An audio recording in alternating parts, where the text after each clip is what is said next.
बिस्मिल्लाहिर्रहमानिर्रहीम। अस्सलाम वालेकुम students. Unit 2 Chinese new year, इसकी एक्सरसाइज का हम सेकंड पार्ट शुरू करने लगे हैं जो कि ग्रामर से रिलेटेड है।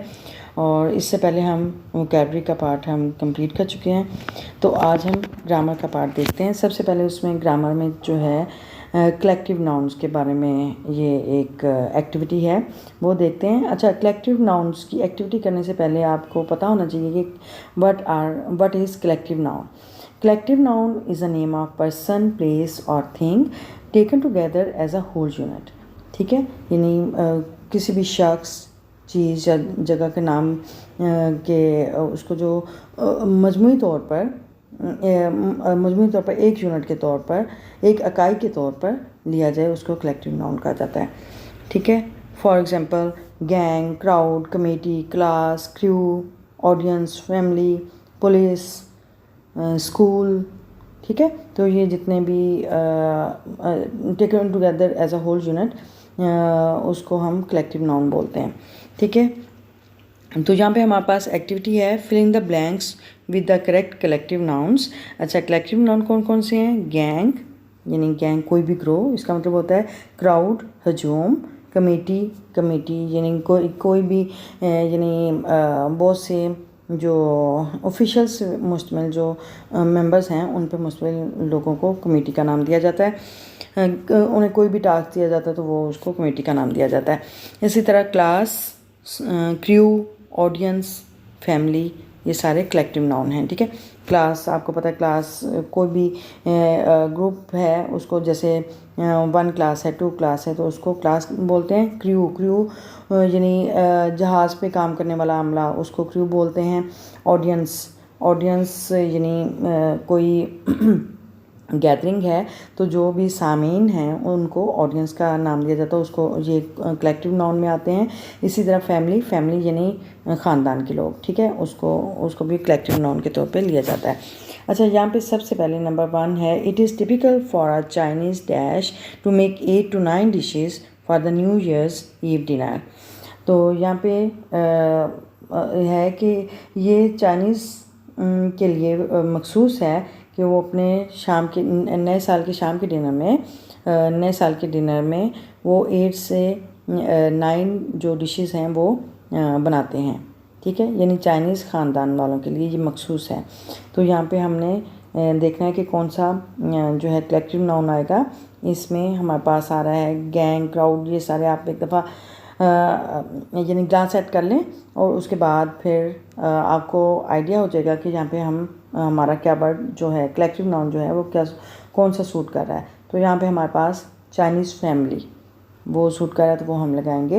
It is typical for a Chinese family to make 8 to 9 dishes for the new years ewe dinner. Okay, next number 2 देखिए, the dash appeared heartily at the end of the concert, यानी audience यानी concert में, तकरीब में, यानी महफिल में उसके इख्तिताम पर बहुत ज़्यादा दिल से तारीफ़ की।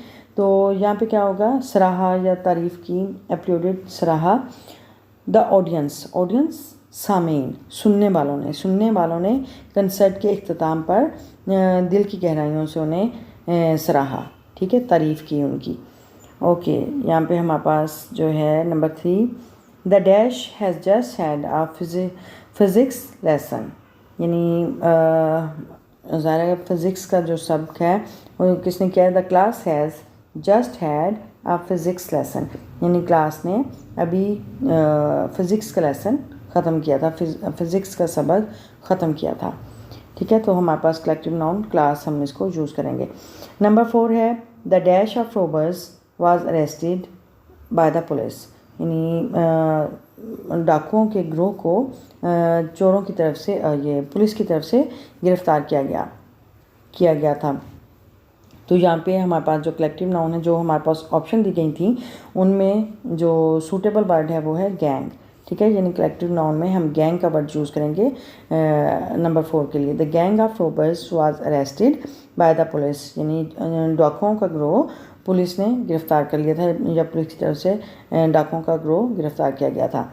ओके, नंबर 5 है, a dash of people gathered at the accident site, यानी लोगों का एक हजूम इकट्ठा हुआ हादसे की जगह पर। तो यहाँ पे जो कलेक्टिव नाउन के ऑप्शन में से हमारा जो सूटेबल वर्ड है कलेक्टिव नाउन का वो क्राउड है। A crowd of people gathered at the accident site, ठीक है। यानी ये जो रेड कलर में जो हमने प्रोमिनेंट किए हैं वो सारे कलेक्टिव नाउन हैं, ठीक है। अ क्राउड ऑफ पीपल, लोगों का हजूम, क्राउड ऑफ पीपल लोगों का हजूम, गैदर्ड इकट्ठा हुआ, एट द एक्सीडेंट साइट हादसे की जगह पर। ओके, नंबर 6 है the dash took many important decisions at its monthly meeting, यानी महीने के जो एनुअली जो महीने की दूसरा होती है मीटिंग होती है उसमें बहुत अहम डिसीजन लिए। किसने? द कमेटी, ठीक है। The committee took many important decisions at its monthly meeting, यानी कमेटी ने अपने महीने की जो मीटिंग होती है उसमें उसने बहुत से अहम फैसले किए। ओके, नेक्स्ट है the dash of Pakistan air force looked smart in their uniform, यानी पाकिस्तान एयरफोर्स का अमला पाकिस्तान एयरफोर्स का अमला लुक स्मार्ट दिखाई देता है इन देयर यूनिफॉर्म, अपने यूनिफॉर्म में, यानी अपने यूनिफॉर्म में वो बहुत खूबसूरत दिखाई देते हैं। तो क्रू जो है वो कलेक्टिव नाउन है, यानी इसमें सारे ये जो रेड कलर में जो वर्ड हैं family, audience, class, gang, crowd, committee, crew, ये सारे कलेक्टिव नाउन हैं। और जब सेंटेंस आप रीड करते हो तो वो नाउन से रिलेटेड जो पता चल जाता है कि इससे हम यानी किस चीज़ की नुमाइंदगी हो रही है, तो वो हम उस ग्रुप को दूसरा कलेक्टिव नाउन को चूज़ करते हैं। अच्छा, नेक्स्ट हमारे पास है modal verbs. Use of must, mustn't, इसका यूज़ है। अच्छा, मस्ट जो है ये मॉडल वर्ब है, तो यानी ज़रूर, लाजमी, कोई फ़र्ज़ की अदायगी में हम इसको यूज़ करते हैं। और मसंट मस्ट नॉट की कॉन्ट्रैक्शन फॉर्म है, मस्ट नॉट, ठीक है। तो इसको जब हम ओ को ओमिट करते हैं तो हम अपॉस्ट्रोफी लगाते हैं, ठीक है। मसंट, इसको प्रोनाउंस करेंगे मसंट। तो जब हम किस लेटर को कॉन्ट्रैक्शन फॉर्म में ओमिट करते हैं तो फिर हम उसको अपॉस्ट्रोफी लगाते हैं, तो मसंट हम इसको प्रोनाउंस करेंगे। यहाँ पे इसी से रिलेटेड मस्ट और मसंट से रिलेटेड कुछ रूल्स हैं। यानी स्ट्रॉन्ग ऑब्लिगेशन के लिए हम मस्ट, यानी बहुत लाजमी हमने काम करना है, बहुत यानी स्ट्रॉन्ग ऑब्लिगेशन है, यानी वो एक फ़र्ज़ है, यानी वो लाजमी उसे करना है, तो वो उसके लिए हम मस्ट यूज़ करेंगे, मॉडल वर्ब मस्ट का यूज़ करेंगे। All cleaning must be finished before new years day, यानी नए साल से पहले, नए साल के आगाज़ से पहले हमें सारी क्लीनिंग ख़त्म कर लेनी चाहिए, यानी हमें सारी सफाई ख़त्म कर लेनी चाहिए, हमें सारी सफाई कर लेनी चाहिए, ठीक है। तो ये जो मस्ट है ये स्ट्रॉन्ग ऑब्लिगेशन में यूज़ होगा, यानी लाजमी उसमें यूज़ होगा। अच्छा, नेक्स्ट है मसंट कहाँ पे यूज़ होगा? स्ट्रॉन्ग प्रोहिबिशन, यानी जहाँ पे किसी चीज़ से मना किया गया हो, ममनू हो, उसके लिए हम मसंट यूज़ करेंगे। Mother, you mustn't play with matches, यानी आप माचिस से नहीं खेलोगे, आपको माचिस से नहीं खेलना चाहिए। माचिस क्या चीज़ होती है? जो आग जलाने वाली होती है, ठीक है। तो माचिस से तुम्हें नहीं खेलना चाहिए। तो ये जब स्ट्रॉन्ग प्रोहिबिशन हो, यानी लाजमी नहीं खेलना चाहिए, ठीक है, यानी ज़रूर नहीं खेलना चाहिए, तो इसके लिए हम मसंट का यूज़ करेंगे, ठीक है। और इसके लिए हमारे पास एक्टिविटी होगी हमारे पास है इसकी ग्रामर का भी पार्ट है। Fill in the blanks with must और मसंट, यानी हमने खाली जगह को पुर करना है मस्ट या मसंट लगा के। नंबर 1 पे है she dash eat so much sugar, यानी उससे बहुत ज़्यादा शुगर खानी चाहिए या नहीं खानी चाहिए। तो ये हमें सेंटेंस से पता चल रहा है कि हमें बहुत ज़्यादा शुगर नहीं खानी चाहिए, उसे बहुत ज़्यादा शुगर नहीं खानी चाहिए। तो हम किसका यूज़ करेंगे? यानी ये स्ट्रॉन्ग प्रोहिबिशन है, यानी बहुत ज़्यादा यानी मना किया गया है, तो उसके लिए हम मसंट का यूज़ करेंगे। ही मसंट ईट सो मच शुगर, यानी उसे बहुत ज़्यादा शुगर नहीं लेनी चाहिए। ओके, नंबर 2 है students dash pass an entrance examination to study at this school. Students को इस स्कूल में स्टडी के लिए इम्तिहान दाखिले के लिए इम्तिहान पास करना चाहिए, पास करना होगा। तो इसके लिए भी हम, यानी ये लाजमी है, ये फ़र्ज़ है कि आपने स्कूल में दाखिले के लिए एंट्री टेस्ट जो है वो पास करना है, एंट्रेंस एग्ज़ामिनेशन जो है वो उसको पास करना है, लाजमी पास करना है। तो उसके लिए भी हम मस्ट चूज़ करेंगे। Students must pass an entrance examination to study at this school. ठीक है, तो इसके लिए हम मस्ट का यूज़ करेंगे। ओके, यानी जो हमने लाजमी जो चीज़ करनी है उसके लिए हम मस्ट यूज़ करेंगे। नंबर 3 है you dash watch so much television. आपको बहुत ज़्यादा टेलीविज़न देखना चाहिए, आपको बहुत ज़्यादा टेलीविज़न नहीं देखना चाहिए। तो हमें क्लियर हो रहा है कि हम यहाँ पे क्या चीज़ यूज़ करने वाले हैं। तो जो यानी मना करेंगे कि बहुत ज़्यादा टेलीविज़न नहीं देखना चाहिए, क्योंकि ये अच्छी बात नहीं है ज़्यादा टेलीविज़न देखना। तो इसके लिए हम मसंट का यूज़ करेंगे। ठीक है, you mustn't watch so much television, यानी आपको बहुत ज़्यादा टेलीविज़न नहीं देखना चाहिए। तो यहाँ पे हम मसंट का यूज़ करेंगे। ओके, नेक्स्ट है हमारे पास he dash take some medicine for that cough. उसे खांसी के लिए कुछ मेडिसन लेनी चाहिए, तो यानी लाजमी लेनी चाहिए। तो उसके लिए यानी स्ट्रॉन्ग ऑब्लिगेशन है, तो उसके लिए हम मस्ट का यूज़ करेंगे। He must take some medicine for that cough, यानी उससे खांसी के लिए कुछ मेडिसन ज़रूर लेनी चाहिए। ओके, नंबर 5 है विजिटर्स डैश स्मोक, यानी मुलाकाती को स्मोक यानी स्मोकिंग सिगरेट नहीं पीना चाहिए। तो इसके लिए हम मसंट का यूज़ करेंगे, यानी मना किया जा रहा है किसी चीज़ से, लाजमी मना होना है, ममनू है कोई चीज़। तो उसके लिए हम विजिटर्स मसंट स्मोक, यानी विजिटर्स को स्मोक नहीं करना चाहिए, यानी उसे सिगरेट नहीं पीना चाहिए। जब किसी से मिलने जाना है तो या कोई मिलने आया है तो उसको वो स्मोक नहीं करना चाहिए। ठीक है, सिगरेट नहीं पीना चाहिए। ओके, नेक्स्ट हमारे पास है टेंसेस से रिलेटेड एक्टिविटी है present indefinite and present continuous tense. Present indefinite tense जैसे कि आपको पता है सिंपल प्रेजेंट टेंस है, और इसमें जो रूटीन की बात हो रही होती है, हैबिट्स की बात हो रही होती है, उसमें हम प्रेजेंट इंडेफिनिट टेंस का यूज़ करते हैं।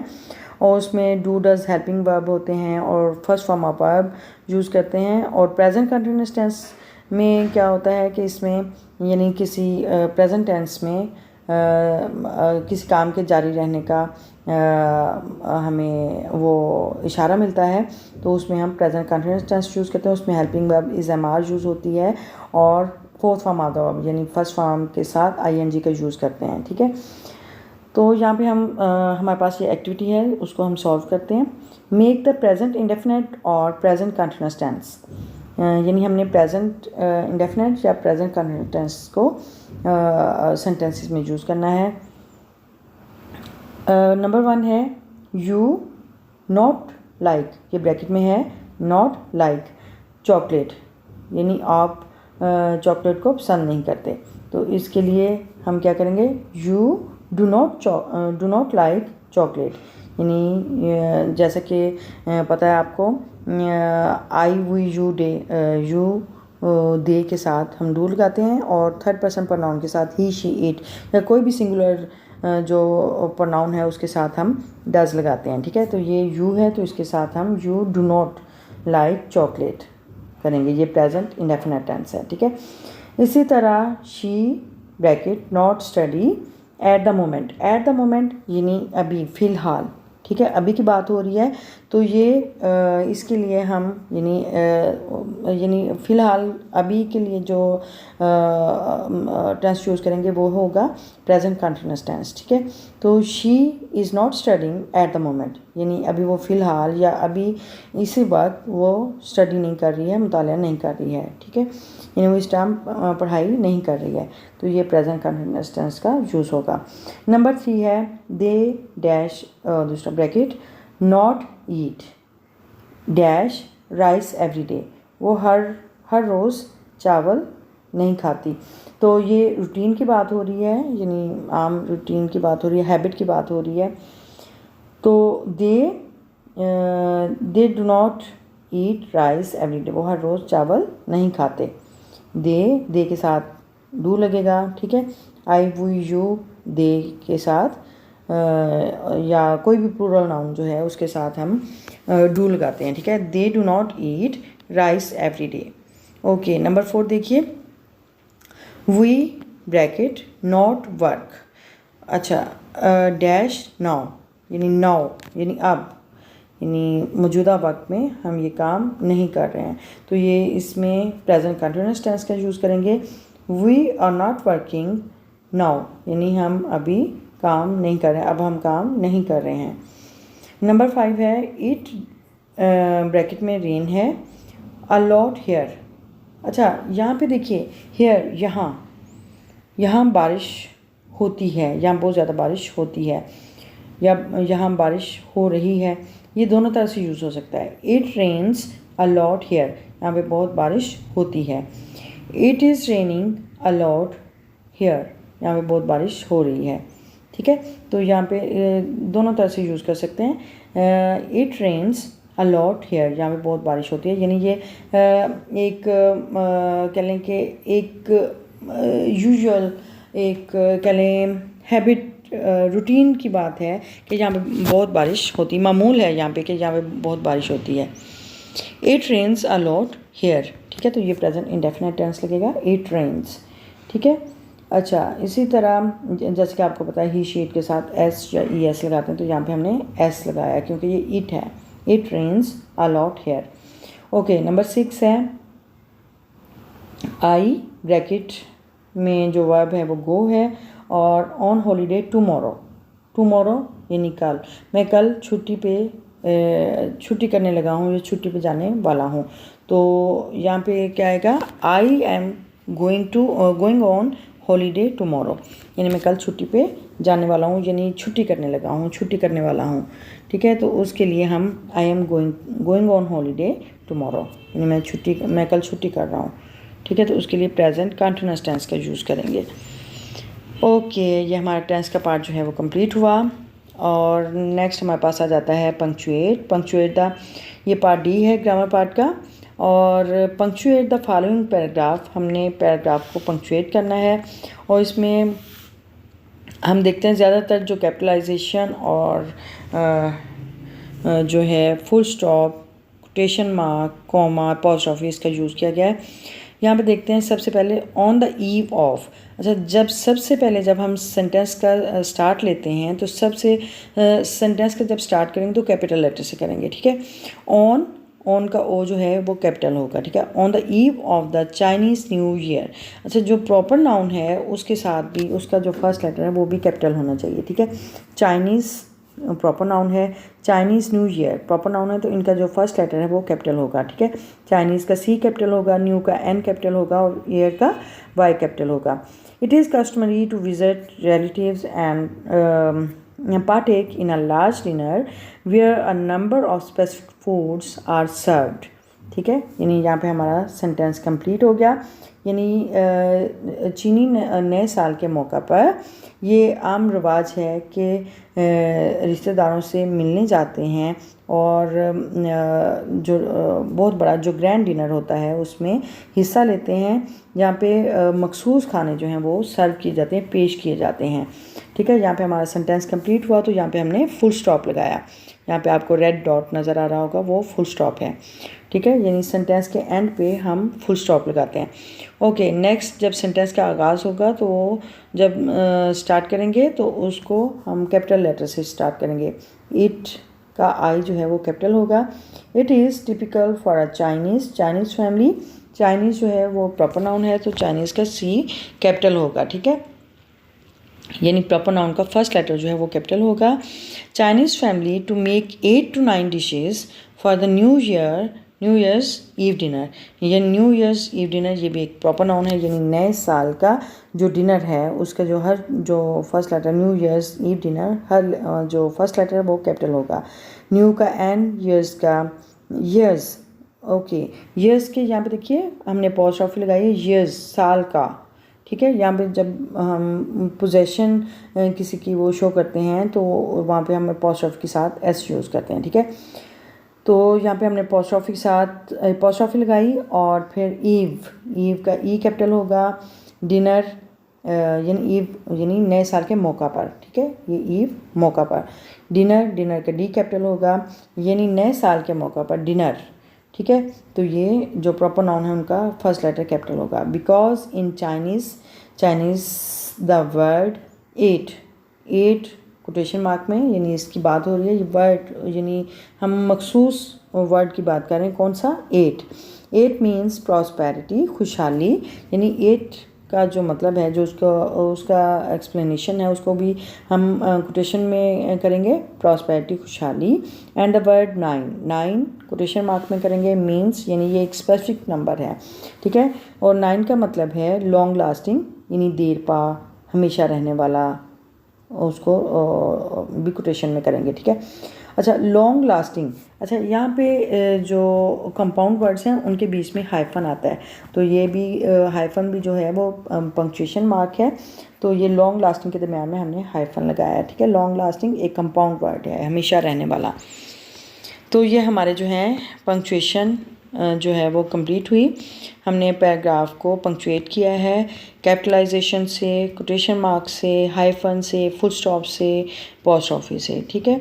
तो ये आप जो पंक्चुएशन से रिलेटेड जो वीडियो है मेरी उसमें भी आप देख सकते हैं, ठीक है। सारा जो 12 जो पंक्चुएशन मार्क्स हैं वो मैंने उसमें सारे बयान किए हैं, ठीक है। अच्छा, नेक्स्ट हमारे पास एक्टिविटी है ग्रामर में यूज़ ऑफ हाइफन, ये भी पंक्चुएशन से रिलेटेड है। हाइफन, अच्छा एक होती है हाइफन और एक होती है डैश। अच्छा, जो हाइफन होती है वो डैश से थोड़ा छोटा मार्क होता है, ठीक है, और जो डैश होती है वो हाइफन से बड़ी होती है। डैश यूज़ होती है जहाँ पे हम बात कंप्लीट कर रहे होते हैं, लेकिन उसी बात में हमारे 2 पार्ट होते हैं, तो उन पार्ट को कनेक्टेड करने के लिए हम डैश का वर्ड यूज़ करते हैं, डैश का वो मार्क यूज़ करते हैं, ठीक है। और हाइफन जो है, हाइफन किस में यूज़ होती है, यहाँ पे वो रूल्स एंड प्रिंसिपल जो हैं वो डिस्कस किए गए हैं, वो देखते हैं। और ज़्यादातर ये कंपाउंड वर्ड्स में डेट को या उसको यानी इस तरह आपने नंबर्स में देखा होगा 21 से लेकर 99 तक, वो सारे जो हैं वो हाइफन से कनेक्टेड होते हैं। अच्छा, ये कंपाउंड वर्ड्स में यूज़ होती है और कहाँ पे यूज़ होती है वो देखते हैं। Hyphen are use to divide words at the end of a line when the word can not fit on the reminder of the line, there are 6 rules to follow. Okay, यानी hyphen वहाँ पे भी use होता है या यानी words को divide करने के लिए, जहाँ पे हम एक लाइन पे रहते हुए हम उसमें हमारा वर्ड जो है वो कंप्लीट नहीं हो रहा है, तो हम उसको डिवाइड करेंगे, वर्ड को डिवाइड करेंगे हाइफन के साथ, और फिर हम नेक्स्ट लाइन से उसको स्टार्ट करेंगे, ठीक है। तो ये हम जब वर्ड को डिवाइड करते हैं तो हम हाइफन लगाते हैं, ठीक है। इसी तरह जब हम वर्ड को सिलेबल में डिवाइड करते हैं तो तब भी हम हाइफन लगाते हैं, ठीक है। अच्छा, there are 6 rules to follow, यहाँ पे 6 रूल्स हैं जो इसके यानी हाइफन लगाने के लिए हमें इनको मद्देनज़र रखना चाहिए। कौन कौन से? नंबर 1 है divide the word between syllables, यानी जब हम वर्ड को सिलेबल्स में डिवाइड करते हैं तो हम हाइफन का यूज़ करते हैं। It means that one syllable word are never divided, इसका मतलब है कि जो वन सिलेबल वर्ड है उसको हम डिवाइड नहीं कर सकते, उन्हें डिवाइड नहीं करना चाहिए। ओके, यहाँ पे हमारे पास ये देखिए एस के बाद स्पोर्ट, वर्ड स्पोर्ट है, तो एस के बाद पोर्ट यानी सिलेबल ये नहीं बन रहा, तो सपोर्ट ये भी नहीं बन रहा, सपोर्ट, ठीक है। तो ये करेक्ट है, सपोर्ट, यानी ये सिलेबल के लिहाज से हमने डिवाइड किया है। ओके, नंबर 2 है the hyphen goes eight the end of the first line, यानी फर्स्ट लाइन पे जो हमारा वर्ड इनकम्प्लीट रह जाता है उसके साथ हम हाइफन यूज़ करते हैं, जिस तरह सपोर्ट। अच्छा, ये भी ख्याल रखना चाहिए कि जो फर्स्ट लाइन है वहाँ पे हमने हाइफन को यूज़ करना है, सेकंड लाइन से नहीं, ठीक है। फर्स्ट लाइन पे जो हम डिवाइड कर रहे हैं वर्ड को वहाँ पे हम यूज़ करेंगे हाइफन को, ठीक है, और सिलेबल्स के लिहाज से करेंगे, जैसे सपोर्ट सब के बाद हाइफन लगाएंगे और नेक्स्ट लाइन से हम पोर्ट का वर्ड राइट करेंगे। इसी तरह हमारे पास नंबर 3 है। नंबर 3 रूल्स कौन सा है? Prefixes and suffixes make natural divisions. अच्छा, जब हम प्रीफिक्सेस और सुफिक्सेस के यूज़ करते हैं नाउन के साथ, तो उसके साथ भी हम वो हाइफन का यूज़ करते हैं। जिस तरह इंटरनेशनल, ठीक है, ये यानी इंटरनेशनल, ये इनकरेक्ट है और करेक्ट क्या होगा? इंटरनेशनल। यानी इंटर जो है वो प्रीफिक्स है, नेशनल के साथ हमने इंटरनेशनल जो लगाया है वो उसका मीनिंग चेंज हो जाएगा। और इंटरनेशनल, नेशनल कौमी, इंटरनेशनल बैन अवी, ठीक है। तो ये प्रीफिक्सेस सुफिक्सेस के साथ हम हाइफन का मार्क जो है वो यूज़ करते हैं। अच्छा, नंबर 4 रूल्स क्या है? Do not divide proper nouns or adjectives. अच्छा हम प्रॉपर नाउन्स और एडजेक्टिव्स को हम डिवाइड नहीं करते। यहाँ पे देखिए एग्जांपल दी हुई है, पाकिस्तान, पाकिस डैश तान। तो ये जो यानी अगर हमारे पास वो आ रहा है यानी प्रॉपर नाउन हैं या एडजेक्टिव्स हैं, उनको हम डिवाइड नहीं कर सकते, ठीक है। यानी प्रॉपर नाउन को हम वैसे ही लिखेंगे, उसमें हम हाइफन का मार्क यूज़ नहीं करेंगे। इसी तरह एडजेक्टिव्स जो हैं उनके दरमियान भी हम हाइफन का जो मार्क है वो हम यूज़ नहीं करते। इसी तरह हमारे पास क्वेश्चन रूल नंबर 5 है, there should be at least 2 letters plus the hyphen on the first line and 3 letters on the second। Okay, यहाँ पे हम उन्होंने कहा है कि फर्स्ट लाइन पे कम अज़ कम 2 लेटर्स प्लस हाइफन, यानी 2 लेटर्स के साथ हाइफन लगाएंगे और सेकंड लाइन पे 3 लेटर्स होंगे, ठीक है। यानी फर्स्ट लाइन पे जब जो हमारा वर्ड जो कंप्लीट नहीं हो रहा है उसको हम डिवाइड करेंगे, कम से कम 2 लेटर्स हों या 3 लेटर्स हों और साथ में हाइफन हो, ठीक है। यानी 2 या 3 लेटर्स हों, उनके साथ हाइफन हो और फिर नेक्स्ट लाइन से हम जो बाकी जो रिमेनिंग लेटर्स हैं वो हम राइट करेंगे, ठीक है। जिस तरह यहाँ पे एग्जांपल के तौर पर सपोजिटली, तो यहाँ पे सब के साथ वो हाइफन लगाया गया है, अपोजिटली वो नेक्स्ट लाइन से लिखा गया है, ठीक है। सपोजिटली ये करेक्ट है और बाकी जो हैं वो इनकरेक्ट हैं, ठीक है। यानी बहुत ज़्यादा, यानी एक लेटर के बाद भी हाइफन नहीं लग सकता और बहुत सारे लेटर्स के साथ भी हाइफन नहीं लग सकता। जब हम डिवाइड करेंगे वर्ड को एक ही यानी 2 लाइंस पर हमने लिखना है, तो वो यानी 2 और 3 लेटर्स प्लस हाइफन का साइन चूज़ करेंगे। नंबर 6 रूल है, divide hyphenated word using the hyphen already in the word. अच्छा, यहाँ पे क्या उन्होंने कहा है कि जो पहले से, जैसे कंपाउंड वर्ड को हम हाइफन से डिवाइड करते हैं, तो वो कह रहे हैं कि divide hyphenated word using the hyphen already in the word. यानी कि जो हमने कंपाउंड वर्ड को पहले से हमने हाइफन लगा के डिवाइड किया हुआ है, उसी को हम हाइफन से हम उसको यूज़ करेंगे, ठीक है। उसी हाइफन को हम यूज़ करेंगे जो पहले से हमने लगाया हुआ है। तो यहाँ पे हमारे पास इनकरेक्ट जो है मदर इन लॉ जो है उसको मद वो उन्होंने किया हुआ है, तो ये रॉन्ग है। तो इसकी करेक्ट फॉर्म ये होगी मदर इन लॉ। यानी पहले से जैसे हम उसको हाइफन लगा के डिवाइड करते हैं वैसे ही हम उसको यूज़ करेंगे। मदर पूरा लिख के हाइफन लगाएंगे और फिर नेक्स्ट लाइन से इन लॉ, ठीक है, मदर इन लॉ। तो ये हमारे करेक्ट फॉर्म होगी, ठीक है। तो ये हमारे पास 6 रूल्स थे हाइफन से रिलेटेड, और इससे रिलेटेड हमारे पास एक्टिविटी होगी, तो वो देखते हैं।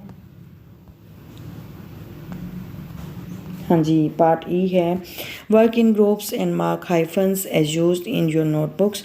ओके, यानी जो यानी ग्रुप में काम करना है और अपने नोटबुक में हाइफन्स को यूज़ करना है, हाइफन मार्क यूज़ करना है और make corrections in case you have wrongly used the hyphen. यानी अगर हमने रॉन्ग यूज़ किया है हाइफन का तो उसको हम करेक्ट करेंगे, ठीक है। तो ये हमारे पास ये एक्टिविटी होगी, सॉरी, वो हम यूज़ करेंगे जो भी हमारा जो रिलेटेड टास्क होगा, वर्क होगा, उसमें ये ग्रुप टास्क है, ठीक है, उसमें करेंगे। ओके, नेक्स्ट हमारे पास एक्टिविटी है primary stress and secondary stress से रिलेटेड। अच्छा, प्राइमरी स्ट्रेस क्या होता है और सेकेंडरी स्ट्रेस क्या होता है? प्राइमरी स्ट्रेस वो होता है, ये अक्सर आपने स्लैश में देखा होगा, अक्सर प्रोनाउंसिएशन में, डिक्शनरी में प्रोनाउंसिएशन में स्लैश यूज़ करते हैं। जहाँ पे स्लैश के साथ ऊपर अपॉस्ट्रोफी शो हो रही हो तो वो shows the main or primary stress in a word. वो वर्ड में जो मेन या एक कह लें बुनियादी जो स्ट्रेस है वो उसको शो करता है। For example metalled, metalled M पे जोर है तो उसको शुरू में हम अपॉस्ट्रोफी लगाएंगे, यानी ये प्राइमरी या मेन स्ट्रेस है, ठीक है। तो उसके लिए हम मेटल्ड यूज़ करेंगे,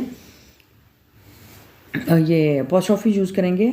तो यहाँ पे स्लैश के साथ शुरू में हमने अपॉस्ट्रोफी लगाई और मेटल्ड और फिर ये स्लैश लगाई, यानी इसमें जो मेन स्ट्रेस है वो फर्स्ट लेवल पे है, ठीक है।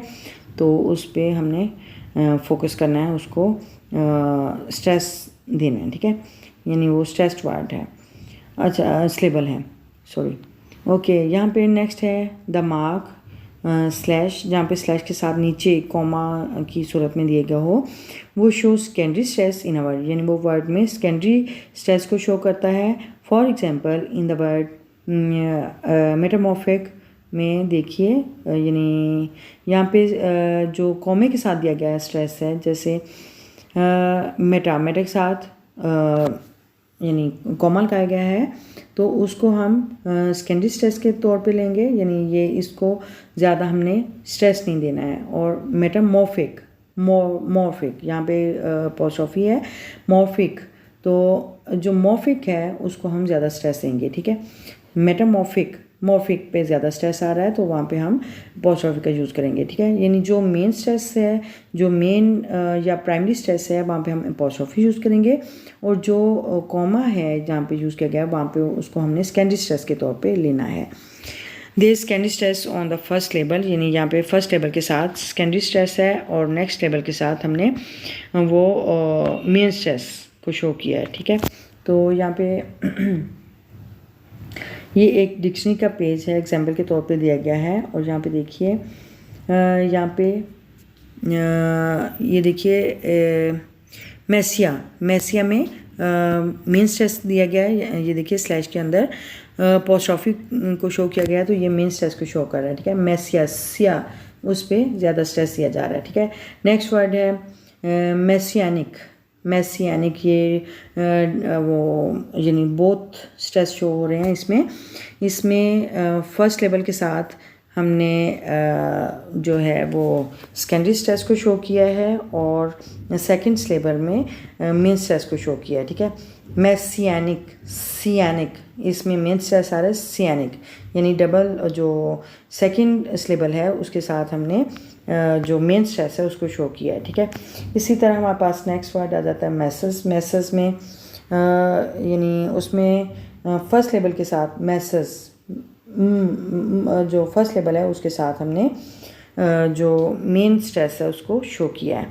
इसी तरह हमारे पास आ जाता है मैस्टिन, इसमें जो है वो जो फर्स्ट लेवल है उसके साथ हमने जो है वो प्राइमरी या मेन स्ट्रेस को शो किया है।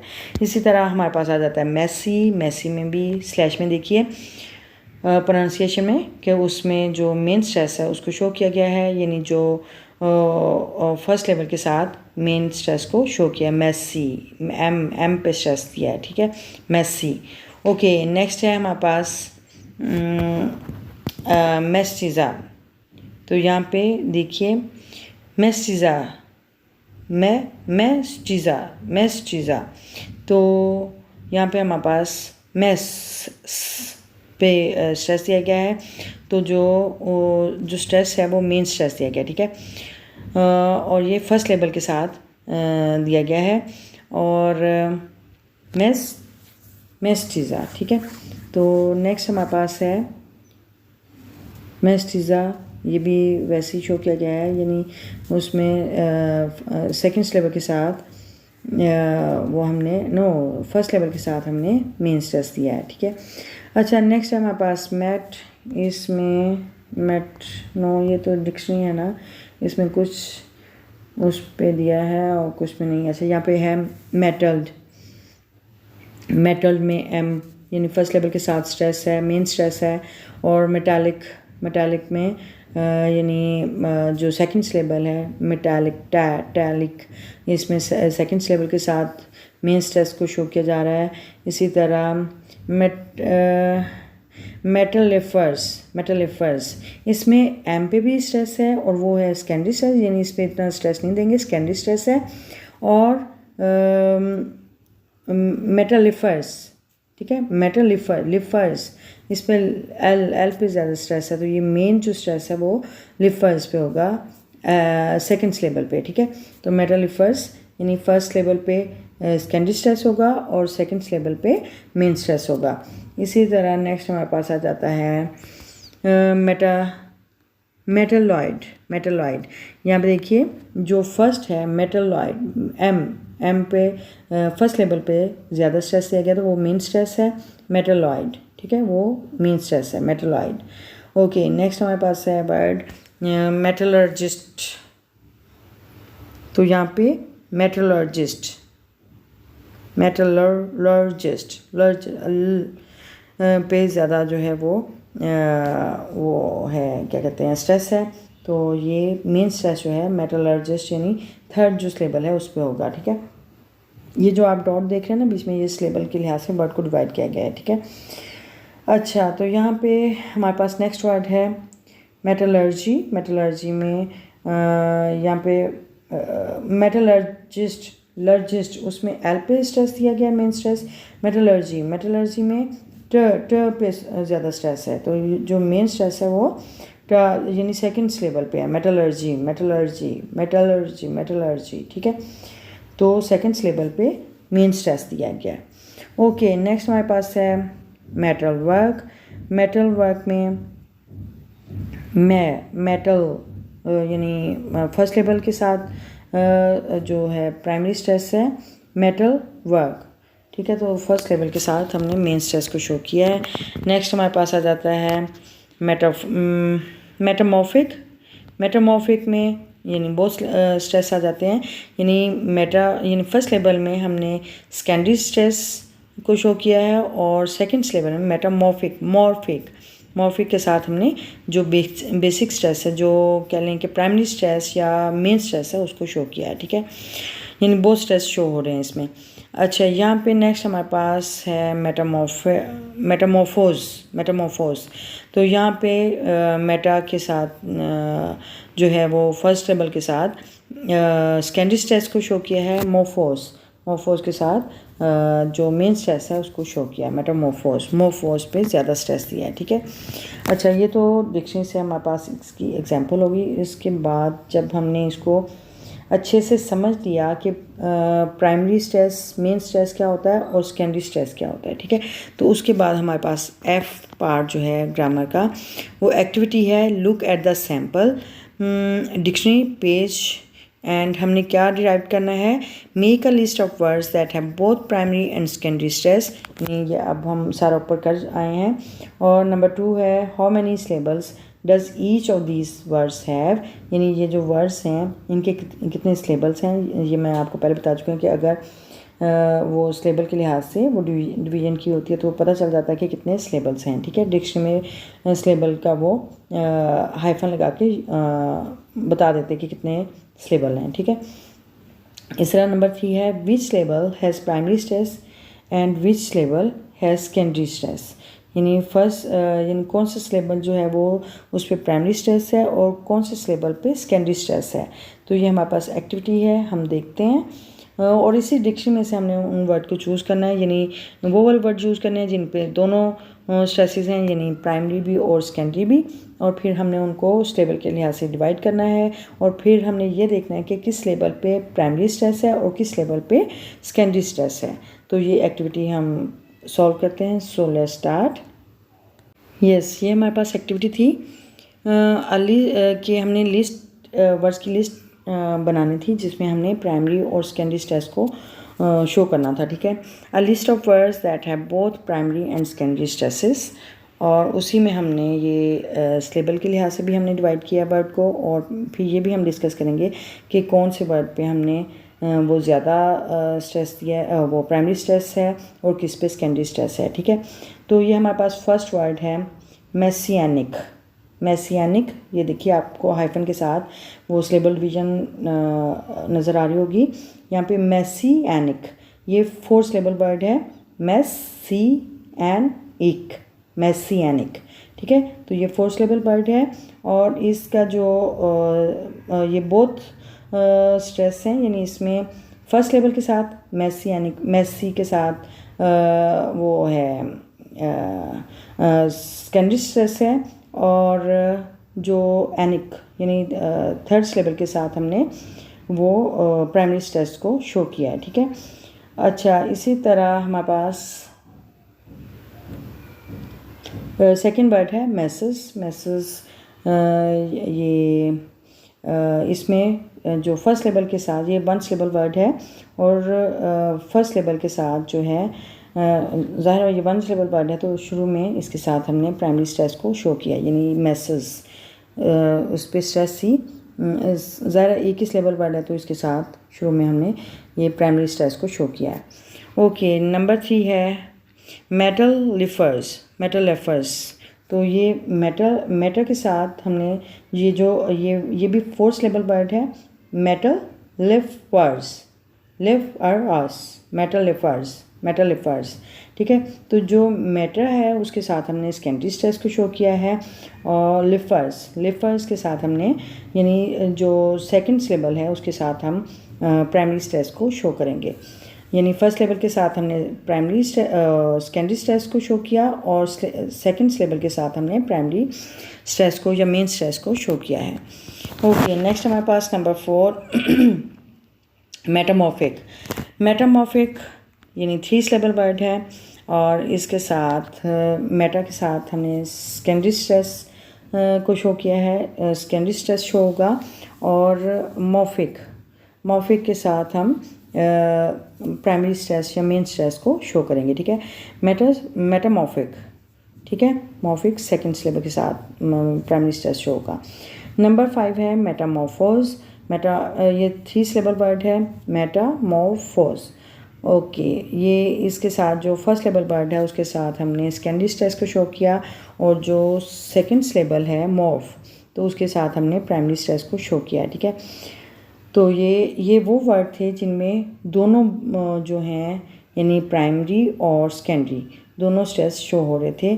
तो ये वो वर्ड हैं और उसमें हमने लेवल विजन भी की है और ये भी बताया है कि किस लेवल के साथ प्राइमरी वो स्ट्रेस शो होगा और किस लेवल के साथ सेकेंडरी स्ट्रेस शो होगा। ठीक है, तो ये हमारी एक्टिविटी कंप्लीट हुई और हमने जो चाइनीज़ न्यू ईयर यानी यूनिट 2 की एक्सरसाइज का ग्रामर वाला पार्ट जो है वो हमारा कंप्लीट हुआ, और इंशाल्लाह we will do the oral communication and writing skills tomorrow inshallah.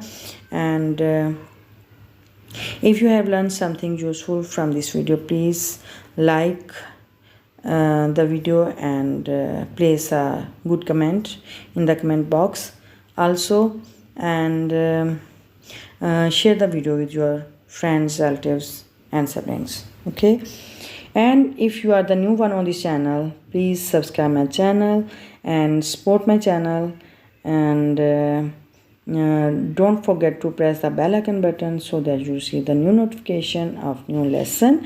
Remembers me in your prayers, and I will see you soon tomorrow inshallah, and till then Allah Hafiz.